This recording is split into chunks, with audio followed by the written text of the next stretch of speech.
नमस्कार प्रशिक्षुओं, आप सभी का बहुत बहुत स्वागत है आपके अपने करंट हेवन के यूट्यूब चैनल पर। मैं आशा करता हूं आप सभी लोग इस वीडियो को अंत तक देखेंगे। यह महामैराथन सीरीज है आपका मैथ का। एक ही दिन में मैथ में खत्म करने वाला हूं डीएलएड सेकंड सेमेस्टर का। 13 अध्याय हैं। 13वें अध्याय को हम बहुत ही बेहतरीन तरीके से मात्र एक दिन में खत्म करेंगे। अब यही हम दर्रा अपनाएंगे, एक दिन में एक सब्जेक्ट। चलो आ जाओ, अगर ताकत है, साहस है तो हमारे साथ लड़ो, हमारे साथ मेहनत करो, अन्यथा कंडीशन में मैदान छोड़कर जा सकते हो आप। यह आपकी मर्जी है। अगर साहस है अंदर से कुछ भी करने का तो लड़ना है इस समाज से और अपनी हिस्से की रोजी रोटी की, अपने हिस्से की जो चीज़ है ना उसको क्रैप्स करने हैं। ये चीज़ें आपके दिमाग में होनी चाहिए। तो चलिए मेहनत करते हैं। अब आप भी टिके रहते हैं कि नहीं टिके रहते हैं यह आपकी जिम्मेदारी है। मैं तो तैयार हूँ मेहनत करने के लिए। क्या आप तैयार हैं? चलिए आ जाइए फिर मैदान में उतरते हैं और एक एक। अब इसके पहले मैंने एक वीडियो बनाया था जिसमें हमने सिलेबस के बारे में जिक्र किया हुआ था। अगर आपने नहीं देखा है उस वीडियो को तो जरूर देखेंगे। ये आपकी जिम्मेदारी होगी कि जितने मैं क्लास लेता हूँ उसके अनुसार आप पढ़ाई कर रहे हैं या नहीं कर रहे हैं, क्योंकि मैं हर एक सब्जेक्ट का क्लास लूँगा। अब मेरा भी पारा थोड़ा गर्म हो चुका है ना। चलिए आ जाइए। जो बच्चे कहते हैं सर आप केवल मैथ का क्लास लेते हैं, केवल साइंस का लेते हैं, सोशल साइंस का, मैं सारे क्लास लूँगा, हर एक सब्जेक्ट का लूँगा और हर एक सेमेस्टर का। सबसे पहला आपका जो इसमें टॉपिक है, 3 अंकों तक की संख्याओं का लस और मस निकालना। देखिए सबसे पहला अगर आप देखेंगे नवीन पाठ्यक्रम में अपने, तो मैथ में सेकंड सेमेस्टर के मैथ में आपका क्या है, 3 अंकों तक की संख्याओं का लस और मस निकालना। लस और मस निकालना, यह सबसे बड़ा आपको यहाँ पे दिख सकता है, लस और मस निकालना। देखिए लस का मतलब क्या होता है, मस का मतलब क्या होता है, इस एक चैप्टर अभाज्य गुणनखंड एवं भाग विधि, दोनों विधि तो मैं समझाता हूँ पहले एक एक टॉपिक को लेकर। अभाज्य गुणनखंड क्या होता है, अभाज्य गुणनखंड, फिर उसके बाद क्वेश्चन करेंगे। अभाज्य गुणनखंड और भाग विधि। भाग विधि क्या है हम दोनों बताते हैं आपको, देखना ध्यान से, ठीक है ना। अब देखिए लस और मस है, ये पहला चैप्टर है आपका। इसको मैं खत्म करने में ज़्यादा वक्त नहीं लगाऊंगा और बहुत ही आसानी से इसको खत्म करने का प्रयास करूंगा और 4-5 न्यूमेरिकल भी लगवाएंगे। एक वीडियो और बनाएंगे एग्जाम तक जिसमें कि हमें यह डिस्कस कर लूँगा उसमें कि जितने भी आपके इंपॉर्टेंट क्वेश्चन है उसको, और एक वीडियो और आएगा जितना भी क्वेश्चन, जितने पेपर हो चुके होंगे जितने साल का, उस सबको एक वीडियो में लेंगे, ठीक है ना। चलिए पहले लसा और मसा आपका पहला चैप्टर 13 चैप्टर है। 13 चैप्टर देखते हैं कब तक चल पाता है, सांसें हैं तो चलते रहते हैं। लसा का मतलब होता है एलसीएम, हिंदी में कहते हैं एलसीएम। लसा मतलब कि एलसीएम, लसा का मतलब लोएस्ट कॉमन मल्टीपल। ये चीज़ आपको पता होना चाहिए। लोएस्ट कॉमन मल्टीपल का मतलब अगर हम बोलें 2 और 4 का लसा बताइए, 2 और 4 का लसा आप आसानी से बता सकते हैं। लोएस्ट कॉमन मल्टीपल का मतलब एक ऐसी वैल्यू इन दोनों को मिलाकर एक ऐसा वैल्यू बनाया जाए जो कि यह भी काट दे यह भी काट दे, काटने के बाद जो संख्या बचे वह दोनों में कॉमन ना हो कुछ। यह चीजें दिमाग में रखनी है। तो बताओ इसमें और इसमें क्या हम ले लें कि इन दोनों के द्वारा काट दिया जाए, तो बताओगे 4, और 4 इसका राइट आंसर होगा। बताओ 2 से कटेगा तो 2 बार में और 4 से कटेगा तो 1 बार में। अब बताओ 2 और 1 में कुछ कॉमन है, 1 के सिवा कुछ न कॉमन हो। इसी प्रकार से और समझते हैं, जैसे 8 और 12 का लस क्या होगा, एलसीएम क्या होगा, लोएस्ट कॉमन मल्टीपल, यानी कि लस क्या होगा मेरे भाई। तो ध्यान से समझना, 4 दूनी 8 होता है और 4 3 12 होता है। 4 दूनी 8 होता है और 4 3 12 होता है। इन दोनों में 4 4 कॉमन है। 4 तो कॉमन है, 4 को हम ले लेंगे, 4 को यहाँ पर आप ले लेंगे, ये 4 आ गया और यह वाला 2 आ गया और यह वाला 3 आ गया, यह वाला 3 आ गया। 4 दूनी 8 त्रिक 24, 24 आपका राइट आंसर हो जाएगा इन दोनों का। अब देखना लस 8 और 12 का तो 24 हुआ, ये जनरल फैक्टर है, पहले निकालना सीख लो। अभी मैं अभ्यास पे चलूंगा तो उसको समझाऊंगा। पहले लस और मस क्या होता है, अभाज्य गुणनखंड क्या होता है, भाग विधि क्या होता है, इसको समझना बहुत जरूरी है। 8 से काटिए 8 त्रिक 24, 3 बार में कटा। 12 से काटिए 12 दूना 24। बताओ 2 और 3 में 1 के सिवा कुछ कॉमन दिख रहा है, कुछ नहीं दिख रहा है। अब आगे चलते हैं, एक और क्वेश्चन लेते हैं। 24 और ले लेते हैं 72 ले लेते हैं। 24 और 72 यानी कि 24 और 72, 24 और 72 को लेते हैं। 24 और 72 में हम एक चीज देख पा रहे हैं, दोनों में कॉमन क्या है ना पता। कॉमन कुछ है, बिल्कुल कॉमन तो है। 24 और 72 हमको दिख रहा है 2 से कटने वाली चीज है। 2 से कटेंगे ही कटेंगे, क्योंकि 2 दूनी 4 और 2 एकम 2, लास्ट में 2 है, सम संख्या है तो 2 से कटने ही कटने, कॉमन तो जरूर कुछ ना कुछ होगा मेरे भाई। अब देखना यह है कि सबसे एलसीएम क्या है दोनों में। अब देखिए 24 का मतलब होता है 12 दूनी 24 और 72 का मतलब होता है 12 छक 72। अगर 24 की बात कर लो तो 24 तियाँ 72 होता है। 3 चौके 12 का 2, हाथ में आया 1 और 3 दूना 6 एक 7। तो इतना ज़्यादा सोचना नहीं है, मैं एक ट्रिक और बताऊंगा, जनरल चीज़ है जिससे आप निकालते हो, वह चीज़ें आपको अपनानी है। तो 3 चौके 12 का 2 कैरी 1, 3 दूना 6 एक 7, यानी कि 24 तियाँ 72। 24 तियाँ 72 का मतलब कि आप 72 यहाँ पे लिखोगे, आपका क्या होगा एलसीएम। मैक्सिमम से मैक्सिमम वैल्यू लेना। अगर आप यहाँ पे 24 लिख देते, आप सोचो 24 गुना 48 भी दोनों में है, लेकिन 72 क्या 48 को काटेगा? 48 72 को काटेगा? या फिर 72 48 को काटेगा? पूरा का पूरा नहीं काटेगा मेरे भाई। तो वह वैल्यू इन दोनों में किसी भी एलसीएम में का मतलब यही होता है कि सबसे बड़े, साधारण भाषा गांवी भाषा में समझो अच्छा एकदम बिल्कुल इत्मीनान से, कि भैया ऐसा वैल्यू होता है ना जो कि दोनों में सबसे बड़ी वैल्यू हो, दोनों संख्याओं में सबसे बड़ी वैल्यू हो, या फिर वह सबसे बड़ी से बड़ी वैल्यू जो दोनों संख्याएं या फिर जो संख्या का एलसीएम निकालना वो अगर काट देना तो केवल एक के अलावा कोई कॉमन न बचे। यही होता है एलसीएम। बताओ सिंपल से लैंग्वेज में समझ में आया कि ना समझ में आया? एलसीएम का मतलब समझे कि नहीं समझे? एलसीएम का मतलब फिर से सबसे बड़ा से बड़ा वैल्यू जिसमें यो काटे तो एक का कॉमन हो, यो काटे तो एक का कॉमन हो। देखो 24 यहाँ 72 3 आया, 72 एकम 72, तो देखो 3 और 1 में क्या कॉमन है? केवल एक के सिवा कोई वैल्यू कॉमन है? कोई नहीं ना। तो वही 72 क्या होगा? इसका एलसीएम होगा। अब देखना सिंपल सा, आपको पता है अगर नहीं निकालना आता है तो 24 और 72 आप ऐसे निकालोगे, 2 से काटोगे, 2 एकम 2 दूनी 4, फिर इसको काटोगे तो 36 आएगा, फिर 2 से काटेंगे 2 छक्का 12, फिर 18 आएगा, फिर 2 से काट लेंगे 2 तिहाई 6, 2 नवा 18 आएगा, फिर 3 से काटेंगे 3 एकम में 3, 3 त्रिका 9, फिर 3 से काटेंगे तो 1 आएगा और यहाँ पे 1 आएगा। बताओ अब अगर कहा जाए बताओ भैया एलसीएम क्या है, तो आप बस इसका गुणा कर लो, वही एलसीएम होगा। 3 त्रिका 9, 9 दूनी 18, 18 दूना 36, दूना 72। बताओ 72 आया कि नहीं आया? इस प्रकार से एलसीएम निकालते हैं। एलसीएम ना सीखे मेरे भाई ना तो बस अब आगे जब क्वेश्चन लगाएंगे तब सीख जाओगे, अगर यहाँ नहीं सीखे तो। आ जाओ एचसीएफ पे चलते हैं। एचसीएफ क्या होता है? एचसीएफ का मतलब होता है हाईएस्ट कॉमन फैक्टर। एचसीएफ यानी कि मसप बोलते हैं। एचसीएफ यानी कि मसप बोलते हैं इसको, मसप यानी कि एचसीएफ हाईएस्ट कॉमन फैक्टर, सबसे बड़ी सी बड़ी वैल्यू की बात करता है। वह सबसे बड़ी सी बड़ी वैल्यू जो दोनों के द्वारा या फिर जो दोनों में कॉमन हो, सबसे बड़ी सी बड़ी वैल्यू। जैसे हम बोले आपसे 8, 4 और 8, 4 और 8 में 2 भी कॉमन है, 2 भी कॉमन है, यहाँ पे 2 कॉमन है दोनों में। देखो 2 दूनी 4, 2 चौकी 8, लेकिन मेरे भाई यहाँ पर वह वैल्यू कॉमन होना लेना इन दोनों में जो कि काटे जब ना तो केवल और केवल एक ही बचे, एक ही कॉमन बचे दोनों में। जैसे 2 से काटे हम 2 दूना 4, 2 से काटे 2 चौके 8। अब देखो 2 और 4 के आपस में नहीं कट रहे हैं क्या? दोनों में अभाज्य बचने चाहिए, मतलब अभाज्य संख्याएं आनी चाहिए। काटने के बाद अभाज्य संख्या मिलनी चाहिए, यानी कि हमें कौन संख्या मिलनी चाहिए? प्राइम संख्या मिलनी चाहिए, प्राइम नंबर मिलने चाहिए। जैसे 4 और 8 है मेरे भाई, इन दोनों में देखेंगे हम, ट्रिक भी बताएंगे आपको निकालने का। इसका एचसीएफ बताइए, इन दोनों का एचसीएफ अगर आपसे पूछा जाए तो 4 और 8 में देखिए 2 भी कॉमन है और 4 और 8 में 4 भी तो कॉमन है।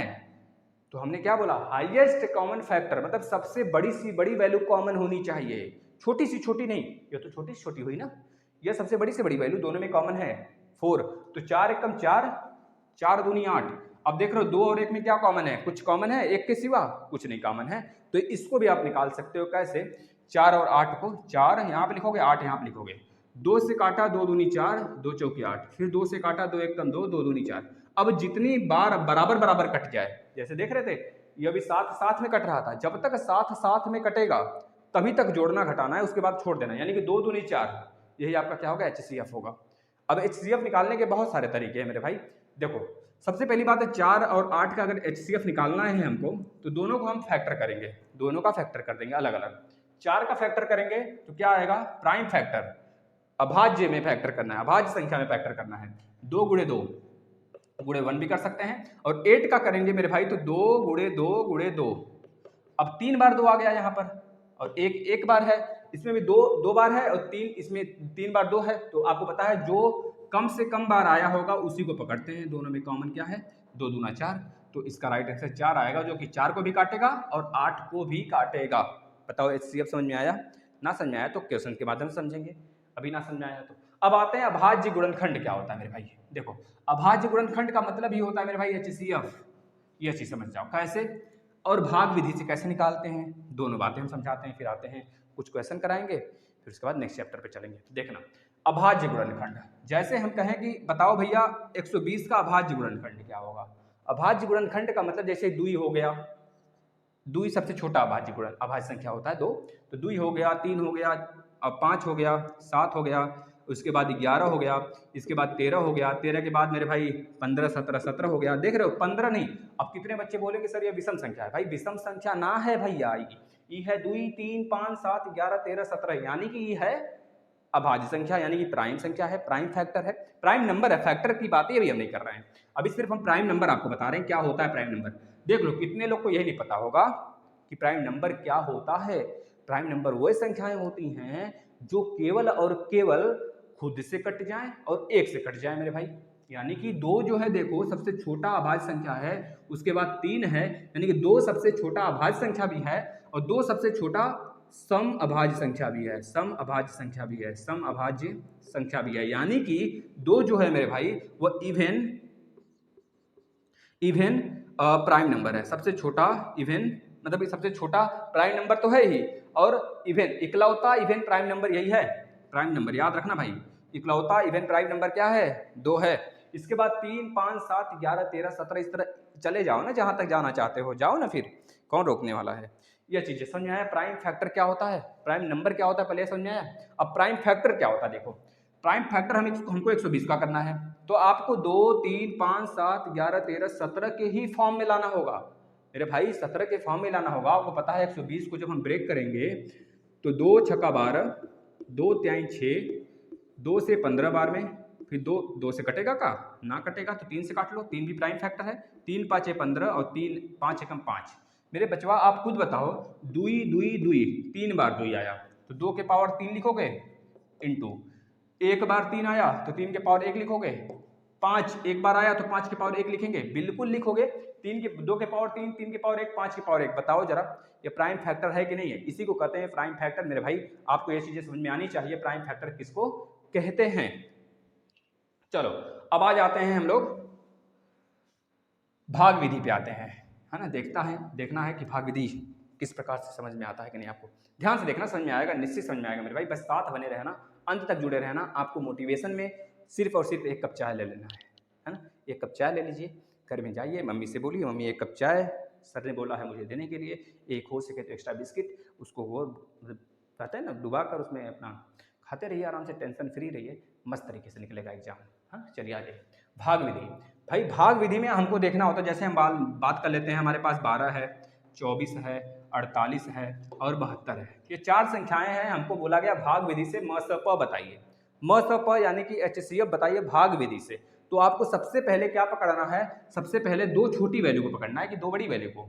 सबसे पहले 2 छोटी वैल्यू को पकड़ लीजिए, 2 छोटी वैल्यू को पकड़ लीजिए, उन दोनों में भाग दिला दीजिए। यानी 24 का भागा लगाइए 12 में,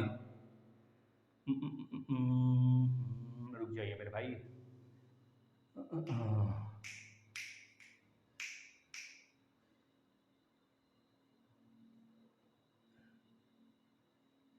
सबसे पहले 2 बड़ी वैल्यू पकड़नी होती है, 2 बड़ी वैल्यू पकड़नी होती है। यानी कि 72 का भागा लगाइए 48 में लगाइए। देखिए 48 से एक बार में गया 48 बचा, 12 में से 8 गया 4, और यहाँ पे कितना बचा 7। दोनों बड़ी वैल्यू को पकड़नी होती है सबसे पहले। 12 में से 8 गया 4, यहाँ बचा कितना मेरे भाई 6, 6 में से 4 गया 2, फिर 48 लिखिए, 24 दूना 48, 48 कटेगा तो कितना बचेगा, 0 बचेगा। जी हाँ 0 बच गया, लीजिए 0 बच गया, कट गया ना, 24 दूना 48 तो 24 आ गया। अब इस 24 से इस 24 को काटिए, इस 24 से इस वाले 24 को, तो कितनी बार में कटा, कितनी बार में कटेगा, 1 टाइम में कटेगा। 24 से 24 गया एक बार में, अब यह 24 बचा मेरे भाई। अब बताओ यह 24 और यह 12, यह 24 और यह 12, ये 24 और यह 12 दोनों में कौन छोटा है कौन बड़ा है, 12 छोटा है तो 12 से भाग दिलाओगे फिर 24 को, 24 12 दूना 24 कट गया। यानी कि आपका राइट आंसर क्या हो जाएगा, 12 हो जाएगा। 12 एक ऐसी वैल्यू है जो 12 को भी काटता है, 24 को भी, 48 को भी, 72 को भी। इस तरह से आप बता देंगे, भाग विधि होता है मेरे भाई। आपको क्वेश्चन के माध्यम से समझेंगे। चलिए कुछ क्वेश्चन लगाते हैं, फिर उसके बाद नेक्स्ट चैप्टर पे आते हैं ना। पहला चैप्टर फिनिश होते हुए,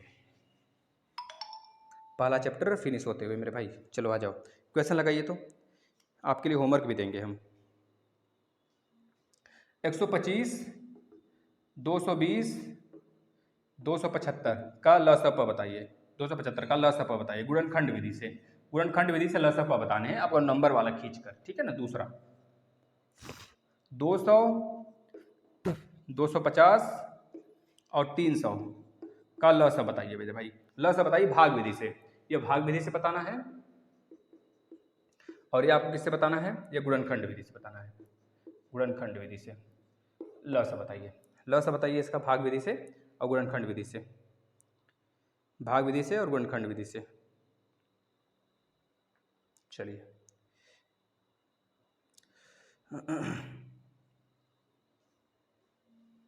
चलिए आ जाते हैं आगे। अगला क्वेश्चन क्या बोल रहा है, ये आपके लिए कुछ इसमें होमवर्क भी देंगे। 101, 901, भाई देख लेना यहाँ पर, यह मज़ेदार क्वेश्चन है। मस बताने हैं, मस बताना है आपको गुणनखंड विधि से, गुणनखंड विधि से, गुणनखंड विधि से मस बताइए। भाई काफ़ी खतरनाक प्रश्न है तो लग रहा है मुझे तो। गुणनखंड विधि से दिया है तो किससे कटेगा, 101 से तो कटने वाला का नहीं है, 11 से कटेगा क्या, 11 से नहीं कटेगा, 9 से कटेगा क्या, 9 से कटेगा क्या, 9 से ना कटेगा, किससे कटेगा, ये चीज़ें हमको देखनी है भाई, किससे कटेगा यह। 11 से ना कटने वाला है, 10, 11 बटे 88, तो 7 से कटेगा क्या, 7 से कटेगा क्या, 7 एकम 7, 7 बचा, 7 एक 8, 8 7 56, 56 को इसमें जोड़ेंगे तो कितना आएगा, 6 एक 7 और 5 एक 6, नहीं भाई अभी 7 से नहीं कटने वाला है, 7 एकम 7, 2 बचा, 7 दूना 14 और 6। चलिए देखते हैं किससे कटेगा। तीसरा का चौथा लीजिए, 625, 3125, मेरे भाई ये तो देखते हैं आंसर बता सकते हो आप लोग, 15625, 15625। इसका आपको क्या बताना है, म से बताना है भाग विधि से, म से बताना है भाग विधि से, भाग विधि से। अगला देखना है, इस तरह की संख्या देगा और प्रश्न दिया है 5वें नंबर का, वह छोटी सी छोटी संख्या बताइए जो 20, 25 एवं 40 से पूर्णतः विभाजित हो जाए। वह छोटी सी छोटी, वह छोटी सी छोटी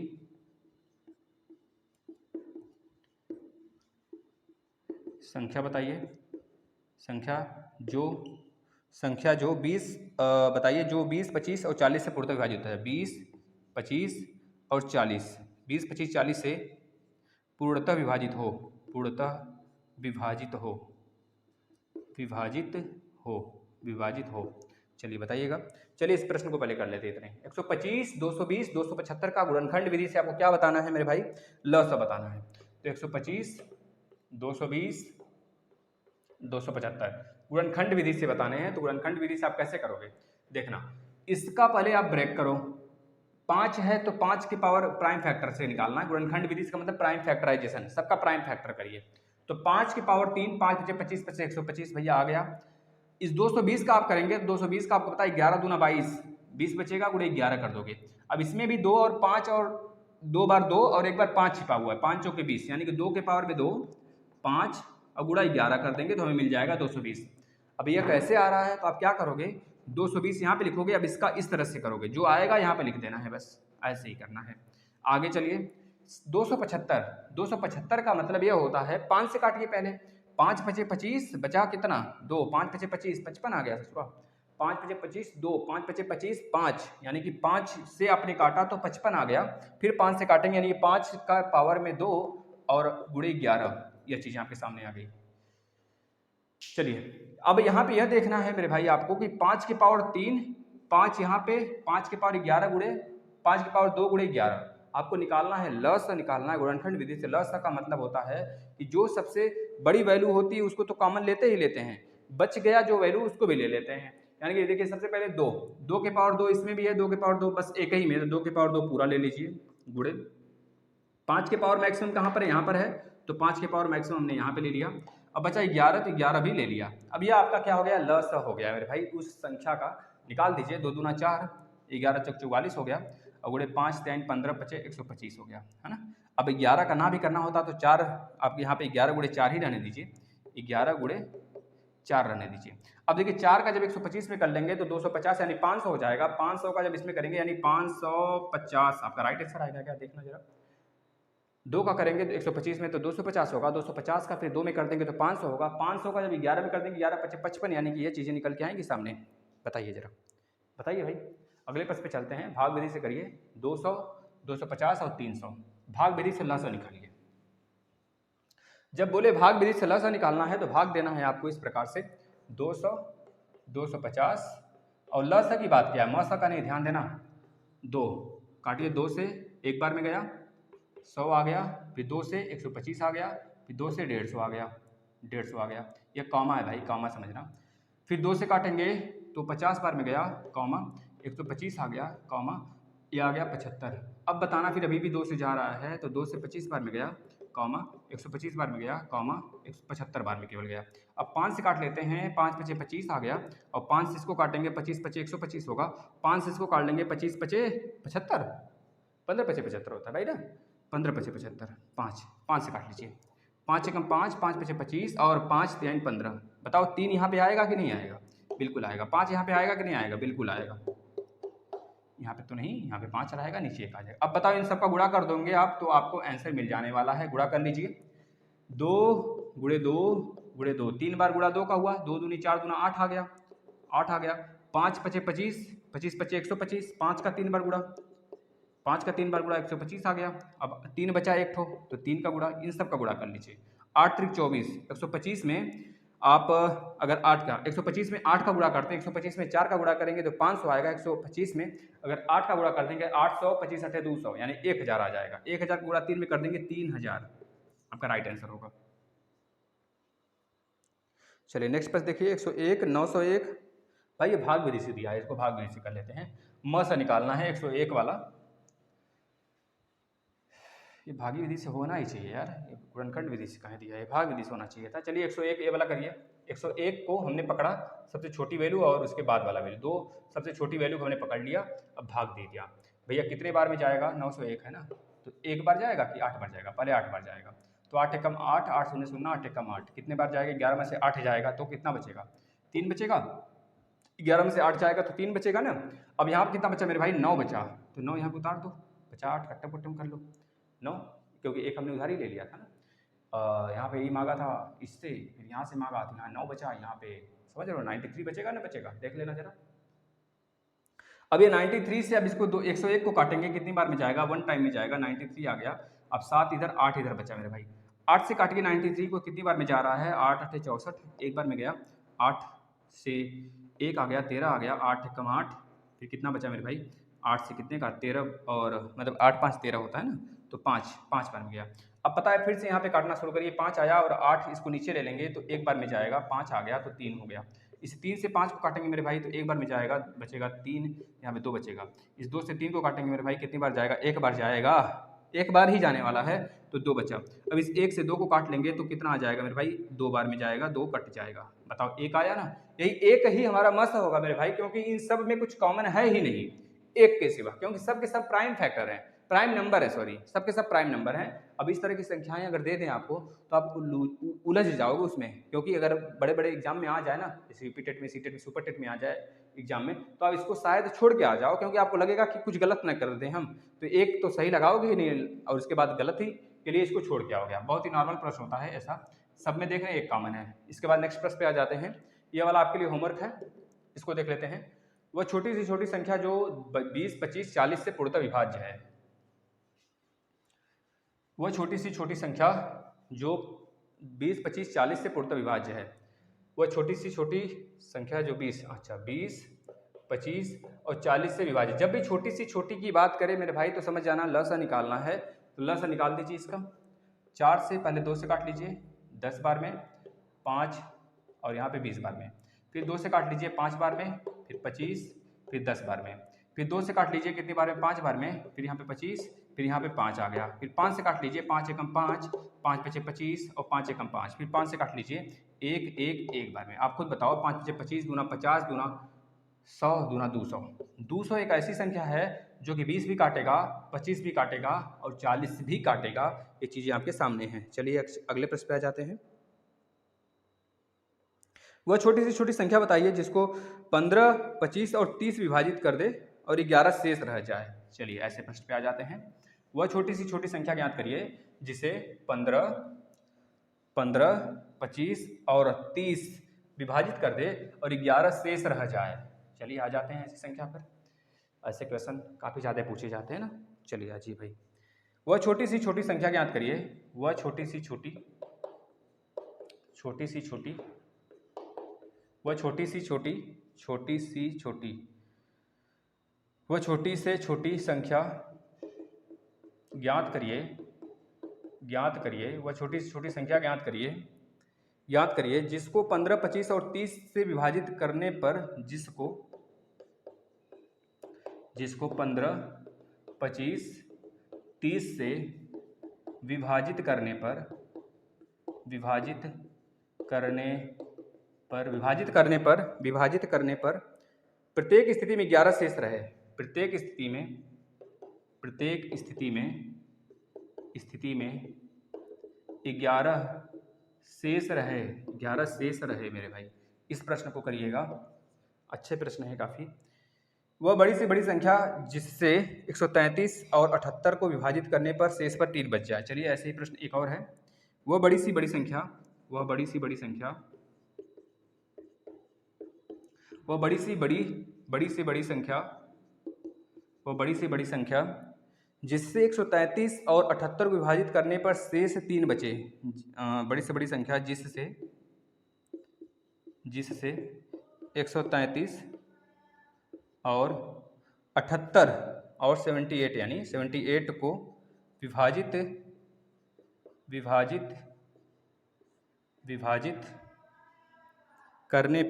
करने पर स्थिति 3 शेष बचे।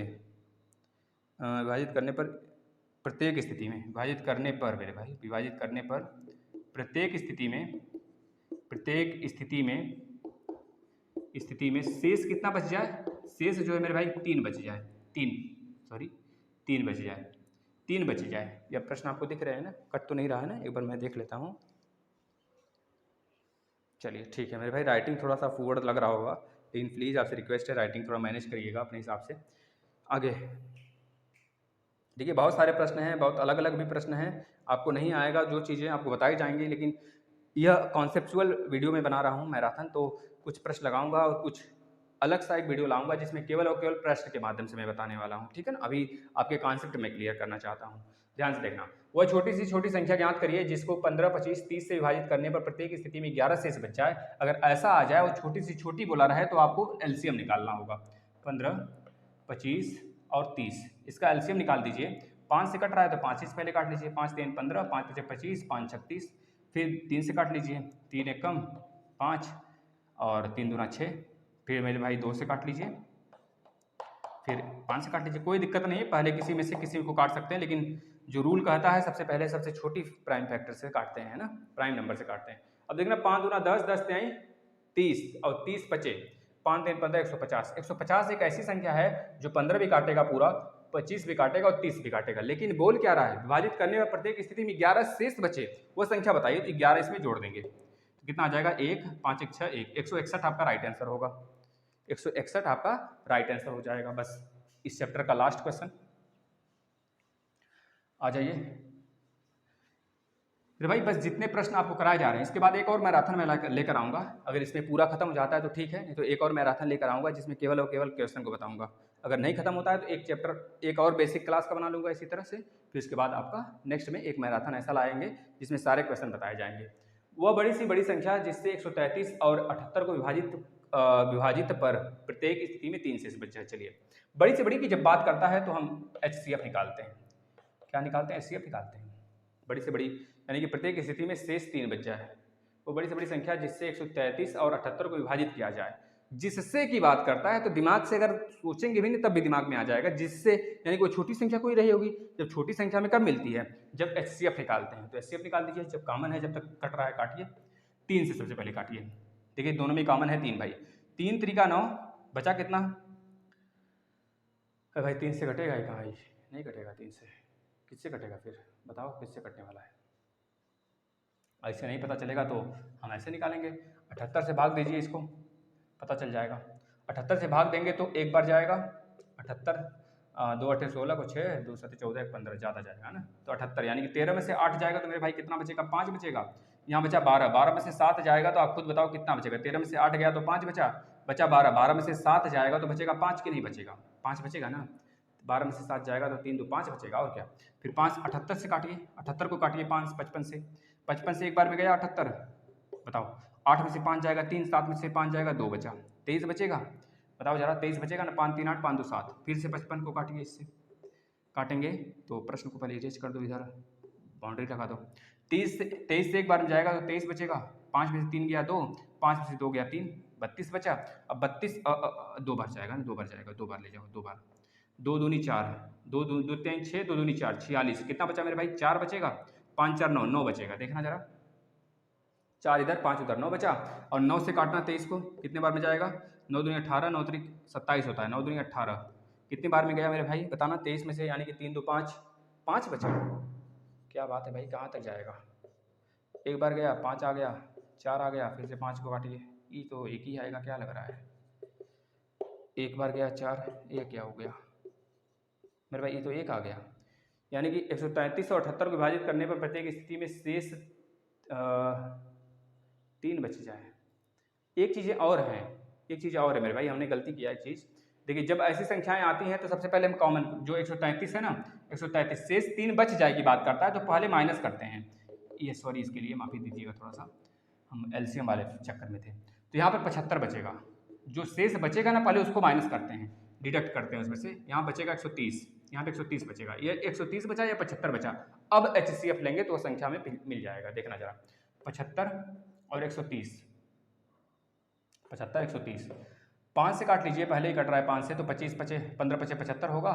और मेरे भाई जब इसको 5 से काटेंगे तो 5 दूना 10 और 5 छक 30, फिर आप किससे काट सकते हैं, 5 दूना 10, 5 दूना 10 और 5 छक 30, 5 ही आपका राइट आंसर हो रहा है इसमें। इसका आंसर कितना हो जाएगा, 5 हो जाएगा, 5 हो जाएगा। देखना अगर 5 से काटिए 130 को तो 5 दूना 10 और 5 छक 30, 3 शेषफल बचा, इसको 5 से काटेंगे तब भी 3 शेषफल बचेगा, जाहिर सी बात है 5 इसका राइट आंसर होगा।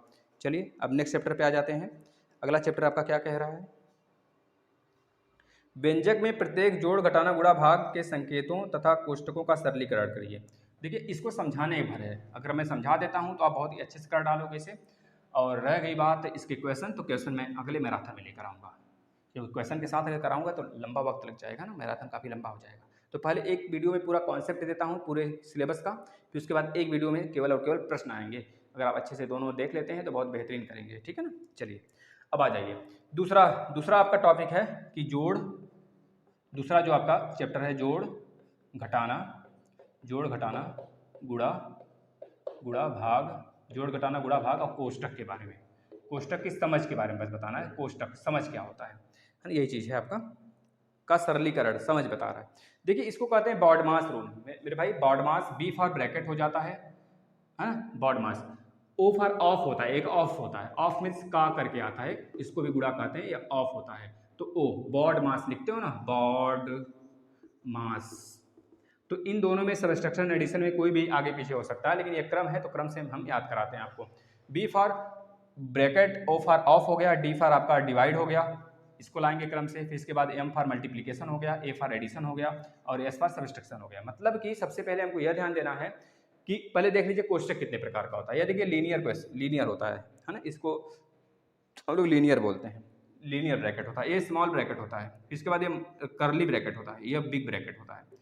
इस 4 प्रकार के ब्रैकेट होते हैं जिसको तोड़ना होता है। सबसे पहले हमको तोड़ना क्या है, ब्रैकेट को तोड़ना है, फिर ऑफ को तोड़ना है, फिर डिवाइड करना है, फिर मल्टीपल करना है। अब इन दोनों में से कोई भी आगे पीछे आप कर सकते हो, कोई दिक्कत ना होने वाली है, ठीक है ना, यह चीज़ है। अब देखिए सबसे पहले अगर मेरे भाई आ जाता है, इस प्रकार का ब्रैकेट आ जाता है, बेसिक समझिए, इस प्रकार से ब्रैकेट आ जाता है, इस प्रकार से ब्रैकेट आ जाता है ऐसे, तो सबसे पहले आप इसको हटाने का प्रयास करोगे, मतलब इसमें जो संख्या होगा पहले उसे आप सॉल्व करोगे, फिर इसके अंदर की सॉल्व करोगे। हो सकता है इस प्रकार की आपको संख्या दे दे, ऐसे कर दे 5 - 2 कर दे इसके नीचे, और इधर +3 कर दे, इधर गुणे में 5 कर दे, गुणे में 5 कर दे। तो आप एक चीज़ दिमाग में रखेंगे, पहले जिसके ऊपर बार है, जिसके ऊपर यह साइन है लीनियर वाला, पहले उसको सॉल्व करेंगे। दिमाग में ये नहीं पूछना चाहिए कि पहले गुणा होता है, पहले आप लीनियर वाला सॉल्व करोगे। 5 में से 2 गया 3 आएगा, अब 3 का गुणा 5 में करेंगे 15, और 15 3 18, तब जाके हटेगा, समझ रहे हैं ना, इस प्रकार से करना है हमें। तो यह हो गया, यह आपका बॉडमास का रूल था जो हमने आपको बताया। बताओ क्लियर है बॉडमास का रूल। सबसे पहले हमको क्या करना होता है, ब्रैकेट तोड़ना होता है, फिर क्या करना होता है, of, O for of, of मतलब गुणा करना होता है, फिर उसके बाद क्या करना होता है, भाग करना होता है, भाग के बाद फिर गुणा का साइन जो होता है उसको करना होता है, फिर प्लस और माइनस में दोनों में से कोई भी पहले कर देना होता है। बताओ ये चीज़ें क्लियर हुई? एक क्वेश्चन कर लेते हैं इस पर, बढ़िया सा कोई मिल जाओ बच्चा। अच्छा इसी में और एक चीज़ दिया है क्या, कुछ ये देख लेते हैं। अच्छा व्यंजक वाला, जैसे कि व्यंजक आपको पता होगा व्यंजक क्या होता है। व्यंजक का एडिशन, जैसे कि चर और अचर राशियाँ। चर राशियाँ वे राशियाँ होती हैं, आपको पता होना चाहिए चर और अचर किसे कहते हैं, मतलब कांस्टेंट और वेरिएबल। यह कि हमारा चर मतलब कि वेरिएबल, यह वेरिएबल है। और अचर का मतलब होता है कांस्टेंट। अचर का मतलब होता है कांस्टेंट होता है, जो कि फिक्स रहे जिसका मान, जैसे कि 2 4 5 6 7 8, 2 है तो 2 ही रुपये बोलेंगे, उससे 10 रुपये नहीं बोलेंगे। लेकिन जो चर राशियाँ होती हैं चरती रहती हैं, अलग अलग जगह अलग अलग वैल्यू निकालती हैं। अलग समीकरण में हो सकता है, एक समीकरण में है एक्स की वैल्यू 2 आ गई, किसी अदर समीकरण में 5 आ गया, किसी अदर समीकरण में 6 आ गया, तो इसे हम चर बोलते हैं। बताओ क्लियर है चीज़ें? अब इसी प्रकार से हमेशा याद रखना, अगर यक्स है तो यक्स के साथ ही जुड़ेगा, अगर यक्स स्क्वायर है तो यक्स स्क्वायर के साथ ही जुड़ेगा, अगर यक्स क्यूब है तो यक्स क्यूब के साथ ही जुड़ेगा, घटेगा। ठीक है ना? अगर गुणा करने की बारी आती है तो यक्स हमेशा, अगर यक्स के साथ है भी तब भी ठीक है, अगर ना है, अगर यक्स स्क्वायर है तो बेस देखना है, बेस समान है तो पावर ऐड हो जाएगा, ये वाला नियम लग जाएगा। अगर यक्स इंटू वाई करना है तो यक्स वाई भी आप लिख सकते हो, लेकिन अगर यक्स इंटू यक्स करना होगा तो आप यक्स स्क्वायर लिखोगे, बेस वाला फार्मूला लगा दोगे। जैसे अगर यक्स स्क्वायर गुणे यक्स करना है तो यक्स के पावर 3 हो जाएगा, अगर यक्स के पावर 4 गुणे यक्स स्क्वायर करना है तो यक्स के पावर 6 हो जाएगा। इस तरह से गुणा हो जाता है। लेकिन अगर यहीं पर जोड़ का साइन हो जाए एक्स की पावर 4 प्लस में एक्स स्क्वायर, तो अब इसको जोड़ नहीं सकते हो क्योंकि कॉमन सिर्फ ले सकते हो इसमें। और ये क्योंकि अचर राशियाँ भी हैं, मतलब चर राशियाँ तो हैं ही, और इनका जो ऊपर का जो पावर है वो सेम नहीं है, एक तरह समान चर नहीं है। ये चीज़ें समझ में आनी चाहिए। बताओ क्लियर है? तो इस प्रकार पे क्वेश्चन कर लेते हैं, फिर आगे चलते हैं ना। जब भी कभी माइनस और माइनस का गुणा होता है तो प्लस आता है, इस बात का याद रखना है। समान संख्या का समान अगर साइन वाले संख्या का गुणा होता है तो हमेशा प्लस आता है, प्लस प्लस का प्लस ही होगा, माइनस माइनस का गुणा होगा तो प्लस ही होने वाला है। एक संख्या इस प्रकार से मैं करता हूँ, 3xy प्लस में 3xy प्लस में 5y और प्लस में z। इसको किसके साथ जोड़ना है बोल रहा है, इसको जोड़िए, किसके साथ जोड़ना है, एक संख्या दे रहा है आपका 2xy प्लस में 7y, इसके साथ इसको जोड़ दीजिए। तो 2xy को जब हम 3xy plus 5y plus z के साथ जोड़ेंगे उस पूरे समीकरण को इस समीकरण के साथ, तो आप तोड़ लो, पहले 3xy लिख लो प्लस 5y लिख लो और प्लस में z कर लो, और प्लस में 2xy और प्लस में यह 7y। देखना आप, अब देखना मेरे भाई, अब देखना यहाँ पे 3xy है, यहाँ पे 2xy है, तो 3 और 2 कितना होगा, 5xy होगा, बिल्कुल होगा। यहाँ पे 5y है, यहाँ पर 7y है, तो 7 3 10 2 12y होगा, 12y होगा, बिल्कुल होगा। और यहाँ पे z है तो प्लस का z आप लिख लोगे, ये आपका राइट आंसर हो जाएगा। ठीक है ना? इस चीज़ के लिए आप बिल्कुल भी तैयार रहिएगा। अगला देखना, एक प्रश्न और देते हैं हम आपको, 3xy प्लस 5y प्लस में z, इसको जोड़ना है, किसके साथ जोड़ना है आपको बोला है, एडिशन करिए। अच्छा घटाने के लिए बोला, इसको घटाने के लिए बोला, इसमें से घटाने हैं आपको, में से क्या घटाने हैं, 2xy और प्लस में 7y प्लस में 7y और माइनस में z, इसको घटाना है आपको। चलिए घटाइए भैया, माइनस करिए इसको, देखते हैं कौन योद्धा है। आ जाइए। चलिए देखिएगा, अगर 3xy plus 5y plus z को अगर इसमें से माइनस कर दें, मतलब इस पूरे में से इसको माइनस कर दें, तो क्या बचने वाला है बोल रहा है, 3xy लिख लीजिए प्लस 5y लिख लीजिए प्लस z लिख लीजिए। इस माइनस की वजह से यह वाला पूरा का पूरा साइन इसमें चेंज हो जाएगा, माइनस 2xy हो जाएगा, यहाँ प्लस है तो माइनस में 7y हो जाएगा, यहाँ पे माइनस है तो प्लस में z हो जाएगा। अब देखना है समान चर कौन सा है, समान चर ढूंढना है। यहाँ पे 3xy है, यहाँ पे 2xy है, तो 3 में से जब 2 जाएगा तो कितना बचेगा, केवल एक ठो xy बचेगा, 3xy में से 2 xy चला जाएगा, भैया 3 ठो टॉफी है, 2 ठो टॉफी खा गए तो बचा एक के टॉफी। तो टॉफी क्यों लगाते हैं पीछे, टॉफी मतलब कि समान चर, 3 टॉफी 2 टॉफी, 3 मतलब वैल्यू और टॉफी मतलब कि अचर संख्या, चर संख्या है। तो इस प्रकार से तो ये टॉफी समझना, 3 टॉफी 2 टॉफी, 3 टॉफी में से 2 टॉफी क्या बचा, एक टॉफी। ठीक है, यहाँ पे 5y है, यहाँ पे देखिए 7y है, 5 टॉफी में से 7 टॉफी जाएगा और 7 टॉफी के पास माइनस का साइन है, माइनस का साइन जिसके पास बड़ा होगा उसी का साइन लगता है, माइनस है तो माइनस लगा देंगे, 2 टॉफी बच जाएगा, मतलब y बच गया। यहाँ पे प्लस का z, यहाँ पे प्लस का z, तो कितना हो गया, प्लस का 2z। या इस प्रकार से इसका राइट आंसर ये आ गया। चलो ये चैप्टर भी फिनिश करते हैं, प्रैक्टिस कराएंगे, प्रैक्टिस के लिए मत भागना भाई, प्रैक्टिस कराएंगे। प्रैक्टिस के लिए मैं बिल्कुल एक क्वेश्चन और करा देता हूँ इसके, फिर अगले चैप्टर पे चलते हैं, तीसरा चैप्टर। ठीक है, देखिएगा 2x माइनस में 7y माइनस में 9x माइनस 9x प्लस में y 101 माइनस में x, ये चीज़ें आपको दिख रही होंगी। ठीक है, चलिए। ए भाई कहाँ पे गड़बड़ सड़बड़ कर दियो, उत्तरी की गड़बड़ सड़बड़ यहाँ पे हो गया। देखना एक ब्रैकेट यहाँ पे और रहेगा ना, मझला वाला जो करली वाला है। अब इसमें नहीं लगाया है आपके में, इस पर से गलत है। अब यहाँ पे देखना, इसको सॉल्व करने के लिए बोला है। तो हमने बताया था सबसे पहले आपको मझला ब्रैकेट तोड़ना है, फिर बिग नहीं है तो फिर आपको मतलब पहले छोटा ब्रैकेट, यहाँ पर 101 है, हाँ 101 है, तो इस ब्रैकेट को पहले हटाइए, फिर इसके बाद करली को, फिर बिग को, फिर इसके बाद जो फंक्शन आगे करते रहिए। चलिए 2x माइनस लगा दिया, 7y लगा दिया, माइनस करली माइनस 9x प्लस का y। अब देखना इस y के साथ अब इसमें गुणा कर दीजिए, क्योंकि अंदर तो कुछ टूट फूट नहीं रहा है, तो y के साथ गुणा करिए, 101y और माइनस में xy आ गया। अब बचा केवल करली और बिग बचा। अब करली को भी हटाते हैं, तो बचा 2x माइनस 7y, इस माइनस के साथ सबका मल्टीप्लाई करा दीजिए, माइनस माइनस प्लस 9x, इस माइनस के साथ यह minus minus minus plus minus 101y, और यहाँ पे माइनस xy है, माइनस xy तो माइनस माइनस प्लस xy।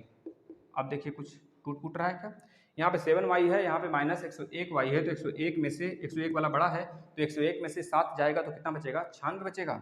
96 कहाँ बचेगा, 95 ना ना ना ना ना, कितना बचेगा, 92 भी नहीं, मतलब कि एक तरह से 96 कह लो, 96 बचेगा ना, 96y बचेगा, 96 96 कहाँ से भाई, 94 6 उधर और एक इधर है ना, 7 चला जाएगा, मतलब 94y बचेगा।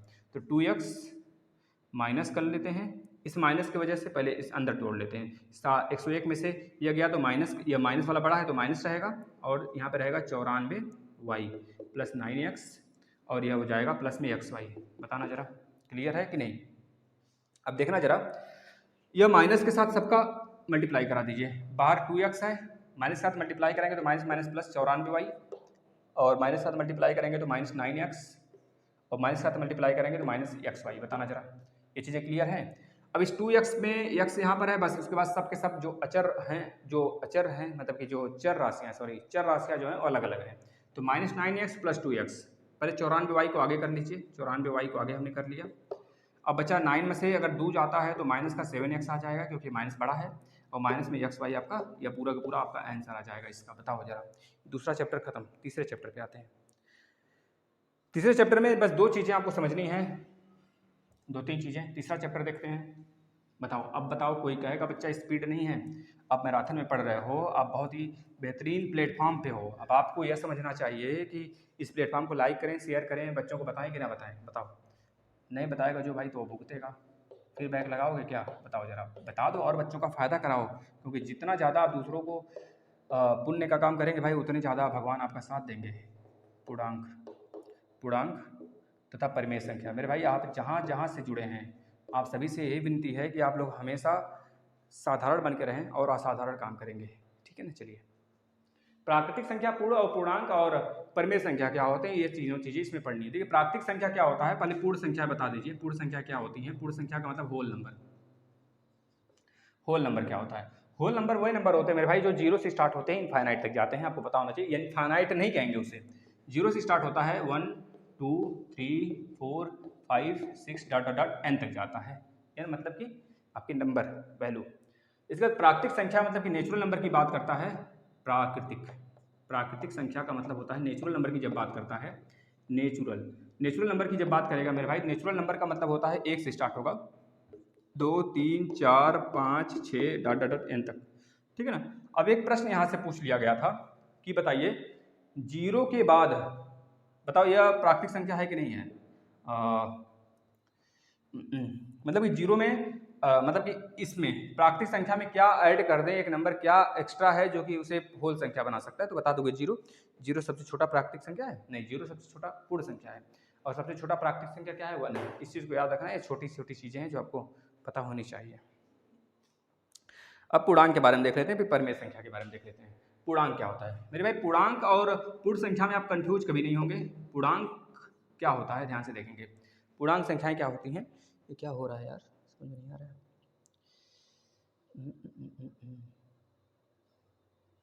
पूर्णांक, पूर्णांक देखिए पूर्ववर्ती होता है एक उत्तरवर्ती होता है, इसको भी देख लेंगे अभी हम लोग।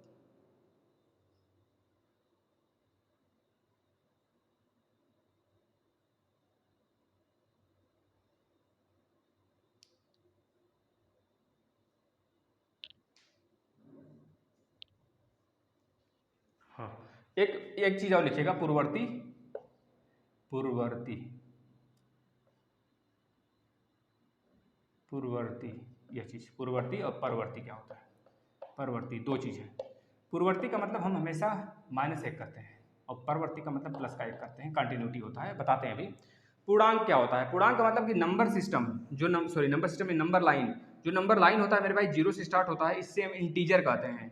इंटीजर, पूर्णांक मतलब इंटीजर, 0 से स्टार्ट होगा, इसके दाहिने साइड प्लस वाली संख्या होगी और लेफ्ट साइड माइनस वाली संख्या होगी। तो जिसको हम नंबर लाइन पे शो कर लेते हैं वह क्या होता है, पूर्णांक होता है। इस चीज़ को याद रखना।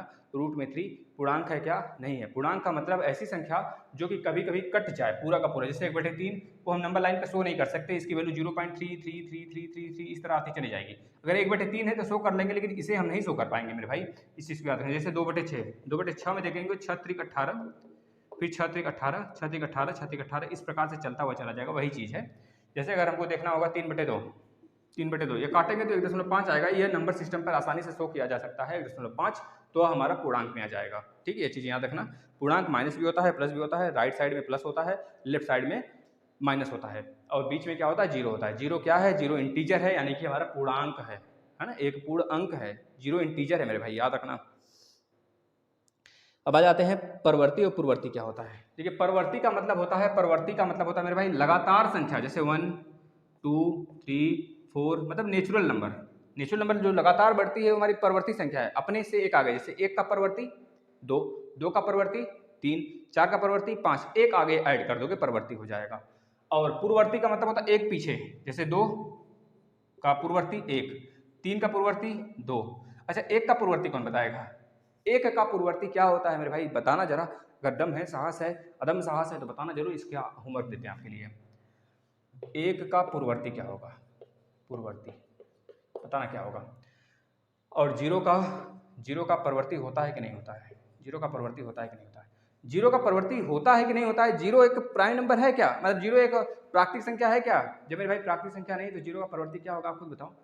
0 एक कोई संख्या है ही नहीं, तो उसकी परवर्ती और पूर्ववर्ती क्या, ना ही 1 की पूर्ववर्ती है, ना ही 0 का परवर्ती है। इस बात को कॉन्सेप्ट में बना के रख लेना, ये चीज़ें आपसे पूछी जाती हैं। तीसरा चैप्टर आपका क्लोज हो गया, तीसरा चैप्टर मेरे भाई क्लोज हो गया। इस पर प्रैक्टिस सेशन हम करेंगे, घबराना नहीं है, प्रैक्टिस करेंगे, बस कॉन्सेप्ट आप आज लीजिए, है ना। अब अगला आ गया पूर्ण संख्याओं पर संक्रियाओं का जोड़ घटाना गुणा भाग, है ना।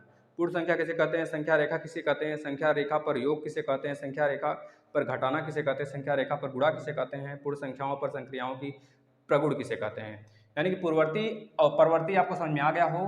अब एक चीज़ और इसमें आ जाता है, आगे देख लेते इसमें है कि नहीं है। योग का तत्समक और गुणन का तत्समक, योग का तत्समक और गुणन का तत्समक नेक्स्ट चैप्टर आपका है भाई। अगला चैप्टर पे आ गए, चौथे चैप्टर पे हम लोग। चैप्टर नंबर 4 क्या कहता है, चैप्टर नंबर 4 आपका कहता है यही कि आपको क्या सीखना है, पूर्ण संख्या वही चीज़ है। पूर्ण संख्या क्या होता है, जैसे कि पिछले में आपने सीखा कुछ, अब इसमें आपको न्यूमेरिकल लगवाना है। पूर्ण संख्या क्या होता है आपने सीख लिया, है ना। संख्या रेखा क्या होता है आपको पता चल गया, संख्या रेखा क्या होता है, संख्या रेखा क्या होता है आपको पता चल गया कि नहीं चल गया, बताना। अभी क्वेश्चन के ऊपर नहीं आएंगे मेरे भाई, अभी आपको वो चीज़ मैं दे रहा हूँ जो चीज़ आपको सीखने की जरूरत है। क्वेश्चन कल वाले क्लास में हो जाएगा, बिल्कुल मैराथन, जैसे आज आप बिल्कुल नॉर्मल तरीके से पढ़ रहे हो। सिर्फ और सिर्फ आप क्या कर रहे हो कि आप क्वेश्चन को न लगा के सिर्फ बातों को समझ रहे हो, चीज़ें जान रहे हो कि जो नॉर्मल सी चीज़ें होती हैं, बेसिक चीज़ें होती हैं, क्या है आपके चैप्टर से जुड़े हुए। कुछ क्वेश्चन भी उसके हिसाब से मैं लगा रहा हूँ, तो इस चीज़ को ये नोट में प्रिपेयर करना अपने। पूर्ण संख्या क्या होता है मैंने बताया, संख्या रेखा क्या होता है इसमें बताना है, संख्या रेखा पर योग क्या होता है इसको देखेंगे अभी देखेंगे। संख्या रेखा पर योग, संख्या रेखा पर योग, ये चौथा चैप्टर है, संख्या रेखा पर योग और घटाना भी, ठीक है। संख्या रेखा पर घटाना, गुणा भी देखेंगे, ठीक है ना। और बस इतनी चीज़ें, और एक योग का तत्समक देखेंगे। योग का तत्समक किसे कहते हैं, तत्समक, और गुणा का तत्समक किसे कहते हैं, ये चौथा चैप्टर में है। इतनी चीज़ें देखिए ध्यान से। पहले योग का तत्समक गुणा का तत्समक ही देख लेते हैं, क्योंकि आसान है, इसको आसानी से समझा जा सकता है। देख, योग का तत्समक मतलब एक ऐसी वैल्यू जो हम 4 में जोड़ दें और उसका मान न परिवर्तित हो। बताओ कौन सी वैल्यू हो सकती है? जीरो ही तो हो सकता है भाई, जीरो ही तो होगा ना। योग का तत्समक क्या होगा? जीरो। अगर बताओ इसमें से जीरो में हम चार में जीरो भी जोड़ भी दें और घटा भी दें तो क्या वो संख्या परिवर्तित होगा? तो नहीं होगा ना भाई। तो चार, अगर पूछा जाए योग का तत्समक क्या होता है, कौन सी संख्या को कहते हैं? जीरो को कहते हैं। जीरो एक ऐसी संख्या है, किसी भी नंबर में जोड़ दीजिए, नंबर में परिवर्तन नहीं होने वाला है। ठीक है। अगर हम बात करते हैं गुणा का तत्समक क्या है, तो गुणा का तत्समक का मतलब एक ऐसी संख्या है जिसमें अगर हम गुणा कर दें तो उस मान में परिवर्तित ना हो। 20 में गुणा 1 का करें तो मान में 20 ही रहेगा, 4 का गुणा 1 में करें तो मान 4 ही रहेगा, 6 को गुणा 1 में करें तो मान 6 ही रहेगा, 7 में गुणा 1 का करें तो मान 7 ही रहेगा। इसी प्रकार के 4 में गुणा का 1 किया गया तो आपको क्या मिलेगा? केवल और केवल 4 मिलेगा मेरे भाई, 4 मिलेगा। बताओ, तो गुणा का तत्समक पता चला। गुणा का तत्समक क्या होता है? 1 होता है, और भाग मतलब योग का तत्समक क्या होता है? 0 होता है। योग तत्समक और गुणा तत्समक। अब एक प्रश्न यहाँ से बन सकता है आपके दिमाग में क्या आपके पेपर में बनेगा भाई, हाँ दिमाग में तो बनेगा ही बनेगा। अगर पूछा जाए 4 का तत्समक बता दो, 4 का योज्य तत्समक, क्या बोला? 4 का योज्य तत्समक, योज्य तत्समक क्या होगा? योज्य तत्समक मेरे भाई आपको क्या लाना है? 0 होता है आपका योग तत्समक, लेकिन इसका योज्य तत्समक बोल रहा है तो 4 का योज्य तत्समक -4 होता है और 0 मिलेगा, योग तत्समक मिल गया। 5 का, अब बताओ 0 कब मिल जाएगा? योग तत्समक में 0 होता है तो 0 कब मिल जाएगा? जब 5 का -5 से जब एडिशन करा दोगे 0 नहीं मिल जाएगा। 6 का क्या होता है? -6 योग तत्समक होता है, योज्य तत्समक बराबर 0 हो गया। मतलब आपसे पूछेगा डायरेक्ट 7 का योज्य तत्समक, तो बताओगे -7। 8 का योज्य तत्समक -8, इन दोनों को जोड़े ना तो 0 मिल जाए। इसी प्रकार से गुणा में भी होता है मेरे भाई। अगर आपसे पूछे गुणा का योज्य, गुणा का योज्य गुणात्मक तत्समक बताइए, गुणा का गुणात्मक तत्समक। तो गुणात्मक तत्समक अगर आपसे पूछा है भाई, जैसे 4 का गुणात्मक तत्समक क्या होगा? 1/4 होगा, काटो, फिर से 1 आ गया कि नहीं? अगर पूछे 5 का गुणात्मक तत्समक 1/5, काटो, 1 आ गया कि नहीं आ गया? बताना जरा। 6 का गुणात्मक तत्समक 1/6, काटो, 1 आ गया कि नहीं आ गया? बिल्कुल आ गया। 7 का गुणात्मक तत्समक 1/7, काटो, 1 आ गया कि नहीं आ गया मेरे भाई? अगर 8 का गुणात्मक तत्समक 1/8, काट दो, 1 आ गया कि नहीं आ गया मेरे भाई? बताना जरा। क्लियर है बातें? क्लियर है तो फिर आगे बढ़ते हैं, क्या ही दिक्कत है। चौथा हो गया चैप्टर खत्म। खत्म का मतलब यह मत समझाना कि भाई अब इस पर क्वेश्चन नहीं हुआ, क्वेश्चन होगा मेरे भाई इसमें। अब 5वां चैप्टर है आपका पूर्णांक तथा परिमेय संख्याओं। अच्छा एक मिनट, ये तो आपका चौथा था ना, इसमें पूर्ण संख्याएं क्या होती है हमने बता दिया है, संख्या रेखा क्या होता है हमने बता दिया आपको, और संख्या रेखा पर योग और घटाना, ये चीज़ें मैं भूल गया था। और ये देखिए सेम टू सेम ये चैप्टर आपके 5वें में भी दिया गया है, 5वें में भी है प्रतिलोम तथा तत्सम, ये तो हमने बता दिया ना। योगात्मक प्रतिलोम क्या होता है, योगात्मक और गुणात्मक प्रतिलोम क्या होता है। देखिए योगात्मक प्रतिलोम हमने बताया जैसे कि योज्य तत्समक क्या था, योज्य तत्समक क्या था? योज्य तत्समक का मतलब होता है मेरे भाई 0, किसी भी नंबर में जोड़ो वही संख्या मिलेगी। और गुणा का तत्समक क्या था? गुणा का तत्समक क्या था भाई? 1 था, किसी में गुणा करो वही संख्या मिलेगी। तो पूछेगा आपसे योज्य प्रतिलोम बताओ, योज्य प्रतिलोम किसका? योज्य प्रतिलोम किसका? 5 का या 4 का? 4 का योज्य प्रतिलोम, तो कहोगे -4, क्योंकि -4 और 4 ऐड करने पे 0 मिल रहा है, इस तरह से बोलेगा। 3 का योज्य प्रतिलोम बताओ, योज्य प्रतिलोम बताओ, 3 का योज्य प्रतिलोम बताओ। 3 का योज्य प्रतिलोम क्या होगा मेरे भाई? -3 होगा, दोनों को जोड़ो 0 मिलेगा कि नहीं मिलेगा? बिल्कुल मिलेगा, श्योर है मिलेगा। अगर आपसे बोला जाए 4 का गुणात्मक प्रतिलोम बताओ, गुणात्मक प्रतिलोम बताओ, गुणात्मक प्रतिलोम, तो 4 का गुणात्मक प्रतिलोम कब आएगा आपको पता होना चाहिए, जब 4 में गुणा का 1/4 करेंगे तो कट गया 1 आ गया, तो 4 का गुणात्मक प्रतिलोम 1/4 होगा। इसी तरह 5 का गुणात्मक प्रतिलोम क्या होगा? 1/5 होगा। 6 का गुणात्मक प्रतिलोम क्या होगा? 1/6 होगा, बताना जरा। 7 का गुणात्मक प्रतिलोम क्या होगा मेरे भाई? 1/7 होगा कि नहीं होगा? बताओ जरा, ये चीज़ें क्लियर हो रही हैं तो बता दो, आगे चलें फिर हम। अब इस प्रकार से संख्या रेखा पर एडिशन आता है, उसको भी देख लेते हैं। एडिशन गुणा भाग सब आ जाता है उसमें, देखना।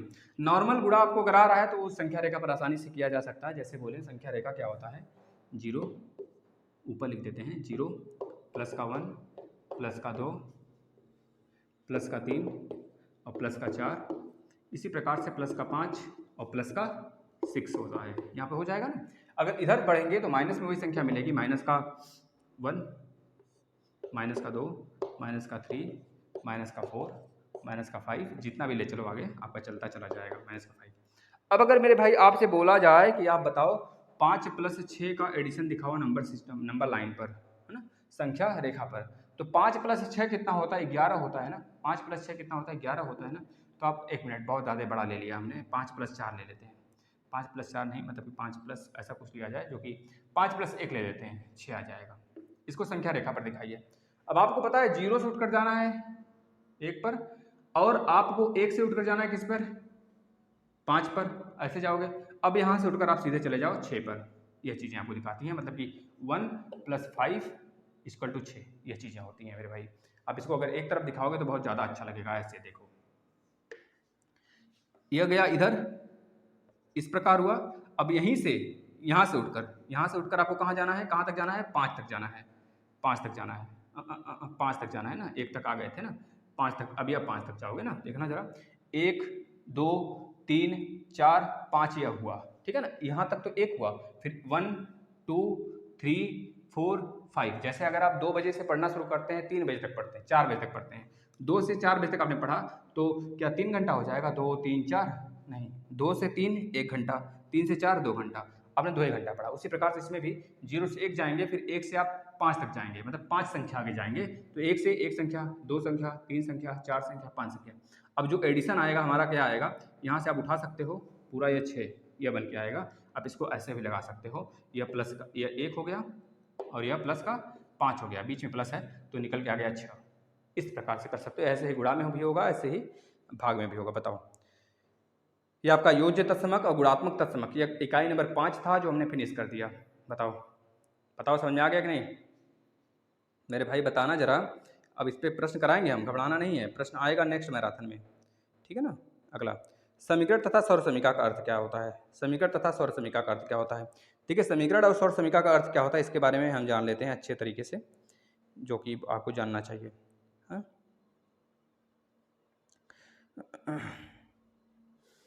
समीकरण तथा सौर समीकरण का अर्थ हम देख लेते हैं भाई।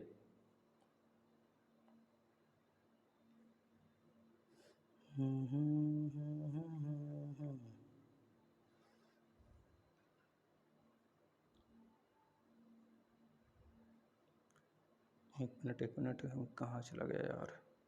1 मिनट पे छू, बस जस्ट वेट 1 मिनट।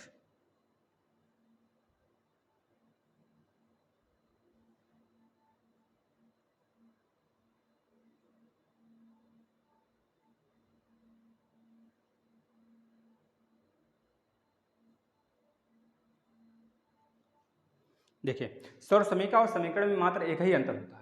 सौर समीकरण और समीकरण में क्या अंतर होता है, ध्यान से समझ लेना है। बहुत ही छोटा सा टॉपिक है मेरे भाई, इसको यह 6वां या 7वां चैप्टर है आपका।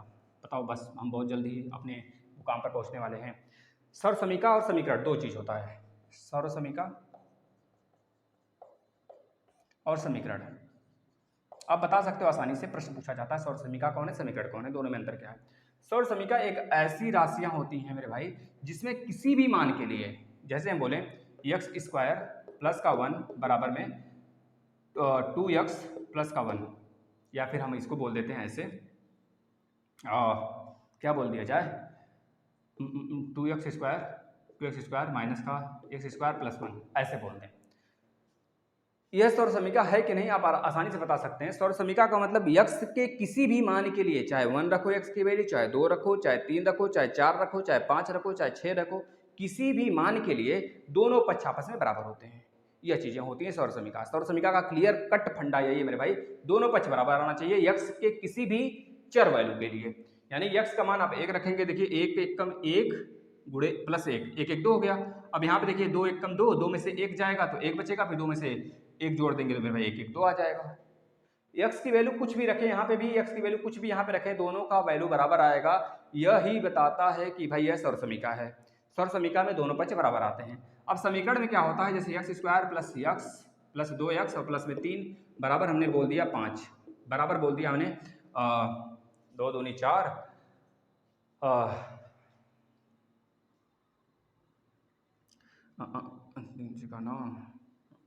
3 दूना 6, 9 3 12 6 18, तो हमने 18 दे दिया। अब आपको यह चीज देखना, यह सौर समीकरण एक समीकरण है मेरे भाई। बस आप एक चीज दिमाग में रख लेना, एक वैल्यू यहाँ पे रख के चेक करना, x = 1 तो 1 की वैल्यू 1 होगा और प्लस 2 1 कम 2 आएगा, प्लस 3 बताओ 3 2 5 और 1 6, क्या ये 6 18 के बराबर हो सकता है ना? अगर x बराबर 2 रखते हैं 2 दूनी 4 प्लस 2 दूनी 4 प्लस 3 मेरे भाई 4 4 8 3 11, क्या 11 18 के बराबर हो सकता है? कभी नहीं हो सकता।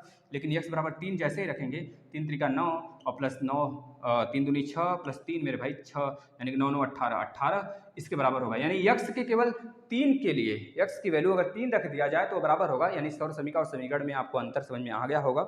सौर समीकरण हमेशा बराबर होता है किसी भी मान के लिए, किसी भी x की वैल्यू के लिए, और जो समीकरण होता है वह केवल 1 या ज़्यादा से ज़्यादा 2 या फिर 3 मान के लिए बराबर होता है। ये चीज़ें होती हैं, मतलब लिमिटेड संख्या उसमें रख सकते हो, किसी भी मान के लिए नहीं कहा जा सकता।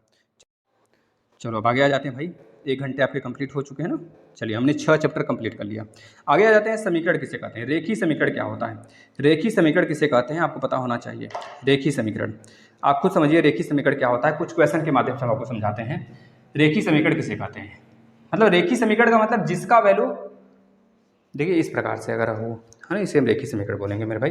जैसे x - 5 बराबर 10, तो x की वैल्यू आप निकालें तो 15 आ जाए, यह रेखीय समीकरण कहलाएगा। एक सीरीज में संख्याएं चलती हैं, जैसे कि मेरे भाई x/6 बराबर 5, यानी कि x की वैल्यू कितनी आ जाएगी 30, यह रेखीय समीकरण के अंतर्गत आ जाएगा। जैसे बोले 5 - 4x बराबर कितना है 24 है, तो यहाँ पे -4x को इधर कर दीजिए और इसको इधर कर दीजिए, तो 5 - 24 बराबर में प्लस का 4x, इसको माइनस कर दीजिए, कितना आ जाएगा माइनस का 19/4 बराबर x। ये आपका रेखीय समीकरण कहलाता है। रेखीय समीकरण किसे कहते हैं? जैसे तराजू है, तराजू के दोनों तरफ अगर कोई वैल्यू रख दिया जाए तो बताओ क्या वैल्यू रखने पर, जैसे 1 किलो आप वजन तौलते हो, 1 किलो का बटखरा रखते हो, तो यह रेखीय समीकरण कहलाएगा। 2 किलो का वजन तौलते हो तो 2 किलो बटखरा रखते हो। अगर एक तरफ 2 किलो दाल है और एक तरफ 2 किलो का बटखरा है, तो यह रेखीय समीकरण है मेरे भाई। आपका इलेक्ट्रॉनिक तराजू की नहीं बात कर रहे हैं हम पहले की तुला की बात कर रहे हैं। जैसे कि पहले अगर 5 किलो तौलना होता था तो 5 किलो हमको बटखरा रखना होता है एक तरफ, और एक तरफ 5 किलो की वस्तु रखनी होती है। तो यह हमारी रेखीय समीकरण है। बताओ क्लियर है मेरे भाई? रेखीय समीकरण की जानकारी अगर क्लियर है तो आगे चलते हैं। क्वेश्चन पे नहीं ध्यान देंगे, अभी क्वेश्चन हम नेक्स्ट क्लास में कराएंगे। अभी सिर्फ आपको बेसिक बताया जा रहा है। 8वें चैप्टर पे आ जाते हैं। 8वां चैप्टर है व्यंजकों का गुणनफल तथा सौर समीकरणाएं। व्यंजकों का गुणनफल तथा सौर समीकरणाएं क्या होती हैं? व्यंजकों का गुणनफल तथा सौर समीकरणाएं 8वां चैप्टर है आपका। 8वें चैप्टर में व्यंजकों का गुणनफल तथा सौर समीकरण के बारे में देखना है। देखिए मेरे भाई क्या है 8वां चैप्टर में व्यंजकों का गुणनफल तथा सौर समीकरण। व्यंजकों का गुणनफल जैसे मान लेते हैं कोई वैल्यू 3x है और x का गुणा करेंगे तो क्या आएगा 3x² आएगा। 3x² आएगा कि नहीं आएगा बताना। सौर समीकरण आपको पता होना चाहिए। सौर समीकरण का मतलब दोनों तरफ बराबर हुआ कि नहीं वैल्यू। देखो 3x² और 3x² दोनों तरफ बराबर हो गया। यही व्यंजकों का गुणनफल ही सौर समीकरण कहलाता है, आपका सौर समीकरण बन जाता है। जैसे कि बात करें मेरे भाई 4x × x², बताओ क्या आएगा। तो बताओ 4x का जब x² में गुणा करेंगे तो 4x क्यूब बनेगा कि नहीं बनेगा। 4x क्यूब बनेगा, बेस समान है तो पावर जुड़ जाएगा, 1 + 2 3 आएगा, 4x क्यूब बनेगा कि नहीं बनेगा। तो इसको कहते हैं सौर समीकरण। सौर समीकरण का मतलब अभी हमने पढ़ा था कि दोनों तरफ कोई भी x का वैल्यू रख दीजिए बराबर आएगा। बताओ यह सौर समीकरण है कि नहीं है? बिल्कुल है सौर समीकरण, क्योंकि हमने 4x का गुणा जब x² में किया तो 4x क्यूब मिला। मेरे भाई ये एक सौर समीकरण ही तो है। दोनों तरफ हमने x रखने का प्रयास किया और वैल्यू सेम आया, ठीक है ना।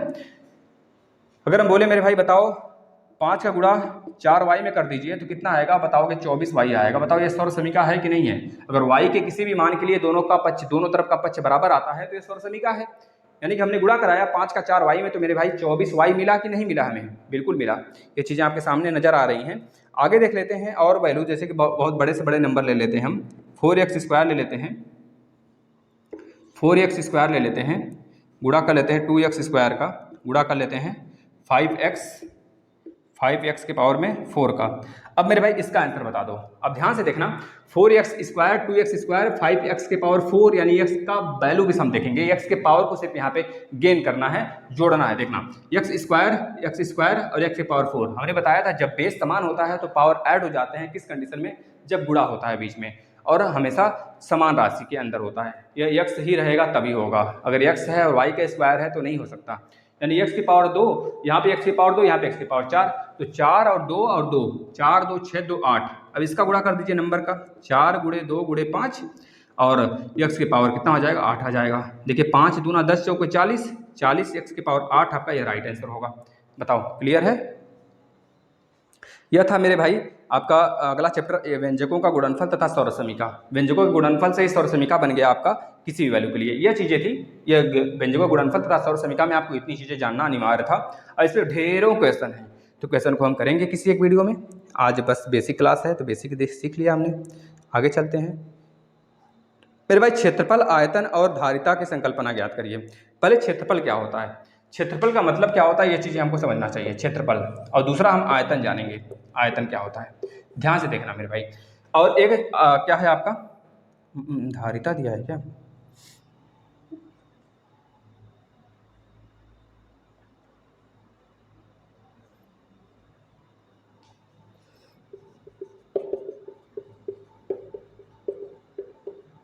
यही है ना।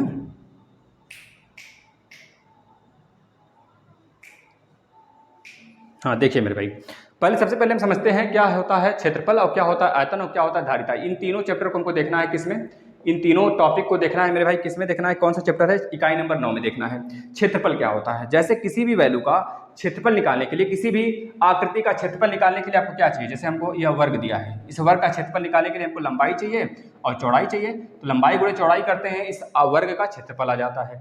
अगर आयत की क्षेत्रफल की बात करें, आयत की क्षेत्रफल की बात करें तो लंबाई गुणे चौड़ाई और अलग अलग होते हैं इसमें, तो इसमें लंबाई और चौड़ाई दोनों समान होते हैं तो हम ले ले ए, और इसमें अलग अलग होता है तो एल बी ले लिया हमने।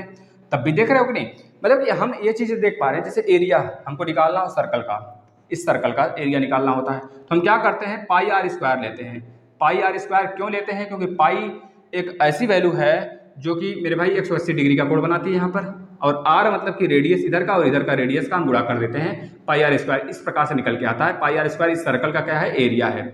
अगर हमने एरिया लिया तो इसको एरिया बोला क्यों, एरिया का मतलब क्या हुआ, आप कोई सा भी आकृति लें, एरिया का मतलब यही होगा उसके अंदर का पूरा भाग, उसके अंदर का पूरा भाग, यह एरिया होता है, ये क्षेत्रफल होता है। इसे क्या कहते हैं, क्षेत्रफल कहते हैं।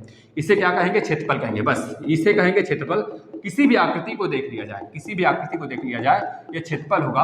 अब बताओ क्या इसका वैल्यू इसके वैल्यू के बराबर नहीं हो सकता है, बिल्कुल हो सकता है मेरे भाई। अगर आपको बोला जाए आप एक आटा गूंथो, अब आपको रोटी बनाना तो नहीं आ रहा है, लेकिन आपने आटा गूंथा, गूंथने के बाद आप उसे चपटा कर दिए, चपटा करके फैला दिए, उसे कटोरी से काट लिए, कटोरी से जो काटे हैं ना वो पूरा उस कटोरी का जो गोलाई है ना वो पूरा एरिया दे दिया उसको, तो क्या रोटी नहीं बनेगा, गोलवा बनेगा। तो यानी कि यह वाला पूरा का पूरा आकृति, यह वाला पूरा का पूरा आकृति, यह पूरी की आकृति, दोनों का अगर देखा जाए एरिया बराबर हो सकता है, निश्चित हो सकता है एरिया बराबर, लेकिन उसके लिए बस और बस चर संख्याओं से, अचर संख्याओं से तो नहीं हो सकता मेरे भाई, क्योंकि इसमें लेंथ और ब्रेथ है, लेंथ और ब्रेथ का गुणा कराएंगे तब इसका एरिया निकलेगा।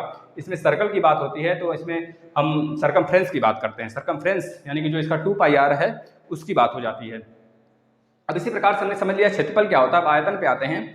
आयतन का मतलब होता है कोई ठोस कितनी जगह घेरती है, कोई भी बॉडी, कोई भी सॉलिड बॉडी किसी कितनी जगह घेरती है। एक चीज़ में और समझने वाली बात है, जो 2D और 3D होता है, हमेशा हम देखते हैं 2D बस बना सकते हैं, 3D मतलब हाथ में भी ले लिए तो 3D हो गया। 3D को बनाया नहीं जा सकता है, सिर्फ संकल्पना, एक तरह से कल्पना कर सकते हैं, संकल्पना नहीं मतलब कल्पना किया जा सकता है। हाँ बना हुआ है 3D, तो 3D में हमेशा अगर देखें 3D में ही आयतन होता है। क्यों, क्योंकि 3D ही, जैसे कुर्सी है तो कुर्सी को अगर हम कहें भाई ये कुर्सी है इसको टच कर लो, जिसको आप टच कर लेते हो वो सब में आयतन होता है, जिसको आप टच कर लो। आप इस पेन को टच कर पा रहे हो तो पेन में आयतन है। अगर आप हम यहाँ पे सर्कल बना दिए, इस सर्कल को आप टच कर पा रहे हो, अगर फील कर ले रहे हो ये सर्कल है, तब आंख बंद करो फील कर लो क्या है, सर्कल है भाई। यहाँ पे हमको समझ में नहीं आ रहा सर्कल है कि बक्सा है कि क्या है, कुछ नहीं समझ में आ रहा। तो इस प्रकार से आप सर्कल का आयतन नहीं बता सकते, लेकिन गोला हो, कोई गेंद हो तो उसका आयतन बता सकते हो टच करके, हाँ गोलाई आकृति है। भले या ना बता पाओ कि लड्डू है कि मम्मी का बेलन है, मतलब कि लड्डू है कि गेंद है, लेकिन यह जरूर बता लोगे गोल है तो गोल का आयतन क्या होता है, तुरंत आप बता दोगे फार्मूला कि भाई आयतन निकाला जा सकता है, इसका आसानी से निकाला जा सकता है ना। इस प्रकार से बता दोगे आप, बताओ हो जाएगा। आयतन किसे कहते हैं। अब आ जाते हैं धारिता। धारिता किसे कहते हैं, जैसे मान लीजिए एक गिलास हमारे पास है, उस गिलास में 1 लीटर की गिलास है, उस गिलास में कितना पानी आएगा हमें पता है 1 लीटर ही आएगा, तो 1 लीटर उस गिलास की धारिता होगी। किसी लोटे में 2 लीटर पानी आता है तो वो पानी, उसके अंदर का जो पानी है ना वो उस लोटे का धारिता बता देगा। बताओ अगर अंदर का पानी है तो लोटे का शेप का ही तो रहेगा। इस तरह से मान लो अगर डब्बे में पानी भरा है तो पूरे डब्बे में जो 1000 लीटर का डब्बा है, 1000 लीटर पानी आएगा, उसमें वो 1000 लीटर का पानी है, पूरा का पूरा पानी जो है उसकी धारिता बताएगी। यह फार्मूला हमने लिखा है, 1 लीटर बराबर होता है 1000 घन सेंटीमीटर, 1000 घन सेंटीमीटर, 1 लीटर बराबर होता है 1000 घन सेंटीमीटर। ये चीज़ यहाँ पे याद रखेंगे, ठीक है मेरे भाई। चलिए आगे आ जाते हैं नेक्स्ट चैप्टर पर। आयत वर्ग तथा त्रिभुज का क्षेत्रफल कैसे निकालते हैं। आयत वर्ग तथा त्रिभुज का क्षेत्रफल पढ़ लेते हैं फटाफट। अगला चैप्टर आयत वर्ग तथा त्रिभुज का क्षेत्रफल। आयत वर्ग तथा त्रिभुज का क्षेत्रफल। आयत वर्ग तथा त्रिभुज का क्षेत्रफल। आयत हो गया, वर्ग हो गया और त्रिभुज हो गया। इसका क्षेत्रफल पढ़ लेते हैं। हम न्यूमेरिकल लगाएंगे, आज बेसिक है सिर्फ, यह 10वां चैप्टर है आपका। आयत का मतलब होता है लंबाई और चौड़ाई दोनों होता है, लेंथ और ब्रेथ। वर्ग का मतलब होता है इसमें सारी भुजाएं बराबर होती हैं। और त्रिभुज का मतलब होता है मेरे भाई इसमें एक हाइट हमको पता होना चाहिए और बेस पता होना चाहिए, तो क्षेत्रफल निकाल सकते हैं। त्रिभुज भी कई प्रकार के होते हैं, इसको हम जब लगाएंगे प्रश्न तो उसमें समझेंगे, ठीक है ना। यह हाइट हो गया, यह बेस हो गया। हमको पता है इसका एरिया निकालने के लिए हमको सिर्फ एक हाइट और बेस की आवश्यकता पड़ती है, जिसका फॉर्मूला होता है, एरिया का फॉर्मूला होता है 1/2 गुणे इसका बेस पूरा का पूरा और इसका हाइट या ऊंचाई, लंबवत ऊंचाई। इस अगर वर्ग की एरिया की बात करेंगे, वर्ग की एरिया क्या होती है, एरिया बराबर होता है भुजा गुणे भुजा, यानी भुजा दोनों समान है तो ए का स्क्वायर हम लिख सकते हैं।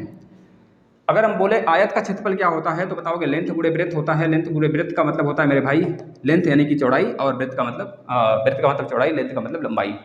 इस तरह से बता सकते हो, ये एरिया हो गया। बताओ इसमें कोई कठिनाई हुई आपको, कोई कठिनाई होगा, आराम से निकाल सकते हो कि नहीं इसके आधार पे, बताना जरा, बताना जरा। इसके आधार पे आप निकाल सकते हैं कि नहीं निकाल सकते, बताना जरा। निकाल सकते हैं ना आसानी से, बताना जरा, निकाल सकते हैं मेरे भाई।